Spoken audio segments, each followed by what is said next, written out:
بسم اللہ الحمد للہ والصلاة والسلام علی رسول اللہ رب اشرح لی صدری ویسر لی امری واحلل عقدۃ من لسانی یفقہوا قولی۔ ناظرین السلام علیکم ورحمۃ اللہ وبرکاتہ۔ سیرت النبی صلی اللہ علیہ وسلم انگلیوں پر اہم واقعات کو یاد رکھیے آسان طریقے سے 5 منٹ سیریز میں۔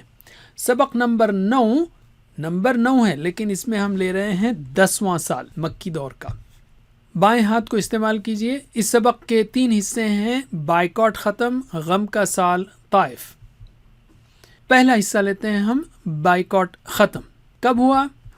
قریش کا ہر شخص اس معاہدے سے یعنی بائیکاٹ کے معاہدے سے راضی نہ تھا، چنانچہ ان کے بعض ہمدرد لوگوں نے اس ظالمانہ بائیکاٹ کو ختم کرنے کی مہم چلائی۔ ابو طالب کو رسول اللہ صلی اللہ علیہ وسلم نے خبر دی کہ بائیکاٹ کے صحیفے کو کیڑوں نے چاٹ لیا ہے، صرف اللہ تعالیٰ کا نام باقی ہے۔ ابو طالب نے قریش سے کہا کہ اگر محمد کی بات سچ ثابت ہوئی تو پھر اس بائیکاٹ کو ختم کرنا ہوگا۔ کعبے کی چھت پر لٹکایا ہوا بائیکاٹ کا صحیفہ پھاڑنے کے لیے نکالا گیا تو اسے ویسا ہی پایا جیسا کہ رسول اللہ صلی اللہ علیہ وسلم نے خبر دی تھی۔ نبوت کے 10ویں سال محرم کے مہینے میں بائیکاٹ ختم ہوا اور رسول اللہ نے پھر دین کی دعوت کا کام شروع کر دیا۔ قریش آخری بار ابو طالب کے پاس پھر سے آئے اور کہا اپنے بھتیجے کو پابند کیجیے۔ آپ صلی اللہ علیہ وسلم کا جواب تھا، لا الہ الا اللہ کہہ دو اور شرک سے باز آ جاؤ۔ اسباق و عمل، خیر اور نیکی کے کاموں میں ایک دوسرے کی مدد کریں، بے گناہوں اور مظلوموں کی مدد کرنے کے لیے اجتماعی طور پر کوشش کیجیے۔ علم۔ اب ہم لیتے ہیں دوسرا حصہ، غم کا سال۔ کسے کہا جاتا ہے؟ نبوت کے 10ویں سال کو۔ اس سال 2 بڑے واقعات پیش آئے۔ ساری زندگی حضرت محمد صلی اللہ علیہ وسلم کی حمایت کرنے والے چچا ابو طالب دنیا سے رخصت ہو گئے۔ اسی سال ماہ رمضان میں حضرت خدیجہ رضی اللہ عنہا کا بھی انتقال ہو گیا۔ ان دونوں نے سخت حالات کے باوجود آپ صلی اللہ علیہ وسلم کو بھرپور سہارا دیا تھا اور دشمنوں کے مقابلے میں آپ کی کھل کر حمایت کی تھی۔ ایک ہی سال میں ان دونوں کی وفات پا جانے سے رسول اکرم کو بڑا صدمہ پہنچا۔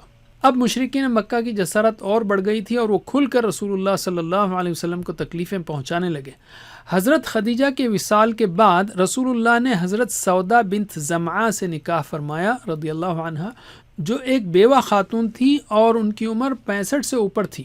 اسباق و عمل، میاں بیوی اور گھر والوں کو دین کے کاموں میں ایک دوسرے کا ساتھ دینا چاہیے۔ دکھوں اور غموں پر صبر کرنے کی عادت ڈالیے، اللہ کے پاس ملنے والے اجر کا یقین رکھیے۔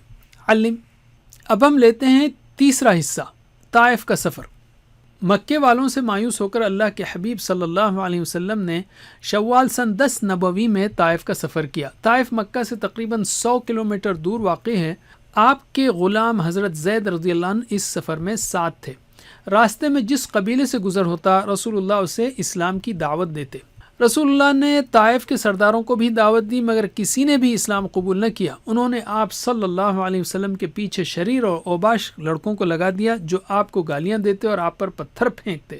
آپ کی مبارک ایڑیوں پر اتنے زخم آئے کہ دونوں جوتے خون میں بھیگ گئے۔ حضرت زید نے بچاؤ کیا جس سے ان کے سر میں بھی کئی جگہ چوٹ آئی۔ رسول اللہ صلی اللہ علیہ وسلم نے ایک باغ میں پناہ لی۔ تھوڑا اطمینان ہوا تو اللہ سے دعا کی۔ جبریل علیہ السلام پہاڑوں کے فرشتوں کے ساتھ آئے اور کہا حکم دے تو ابھی طائف والوں کو 2 پہاڑوں کے درمیان پیس کر رکھ دیا جائے۔ آپ صلی اللہ علیہ وسلم نے منع فرمایا اور امید ظاہر کی کہ ان کی نسلوں میں اہل ایمان پیدا ہوں گے۔ طائف سے واپسی کے دوران جنات کی ایک جماعت آپ کے پاس آئی اور اسلام قبول کیا۔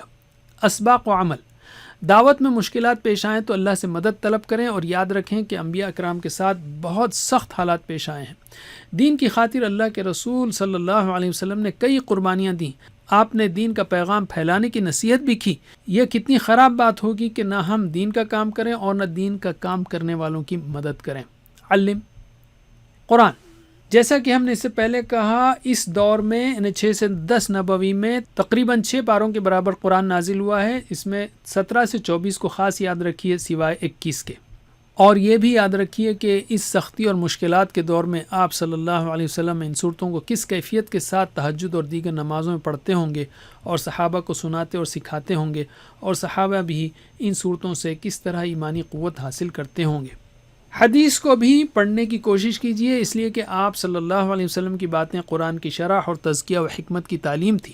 ارادہ کیجیے کہ اس سال کم از کم کوئی ایک کتاب ضرور پڑھیں گے حدیث کی انشاءاللہ۔ تو اعادہ کرتے ہیں ہم نبوت کے 10ویں سال کے ہم نے 3 اہم موضوعات سیکھے۔ تو بائیں ہاتھ کے انگوٹھے پر پریکٹس کیجیے، بائیکاٹ ختم، غم کا سال، طائف کا سفر، یا مختصراً بائیکاٹ ختم، غم اور طائف۔ جزاکم اللہ خیر۔ کوئز کرنا مت بھولیے۔ اللہ تعالی ہمیں سیرت النبی صلی اللہ علیہ وسلم پڑھنے، پڑھانے، عمل کرنے اور پھیلانے کی توفیق دے۔ السلام علیکم ورحمۃ اللہ وبرکاتہ۔